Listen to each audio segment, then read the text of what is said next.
রাধে রাধে প্রিয় ভক্ত, এই মুহূর্তে আমি রয়েছি ক্ষীরচোরা গোপীনাথ মন্দির। দেখুন, এই সেই ক্ষীরচোরা গোপীনাথ মন্দির। ভগবান স্বয়ং তার ভক্তের জন্য ক্ষীর চুরি করেছিল, আর সেই ভক্ত হলো মাধবেন্দ্র পুরী। ভগবানের অনন্য শুদ্ধ ভক্ত মাধবেন্দ্র পুরীর জন্য ভগবান গোপীনাথ ক্ষীর চুরি করেছিল।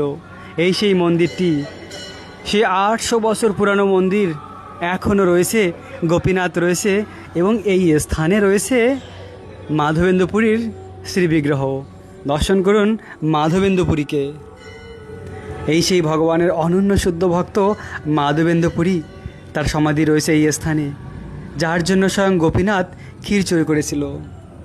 তো মাধবেন্দ্র পুরী বৃন্দাবনে গোপালের সেবা করতেন।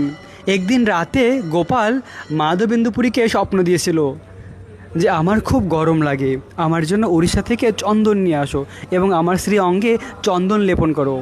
আর সেই স্বপ্ন পেয়ে মাধবেন্দ্র পুরী চন্দন আনার জন্য উড়িষ্যা যাচ্ছিল। যাওয়ার পথে রাস্তা এই স্থানে তিনি থেকেছিলেন, এই গোপীনাথ মন্দির এই স্থানে।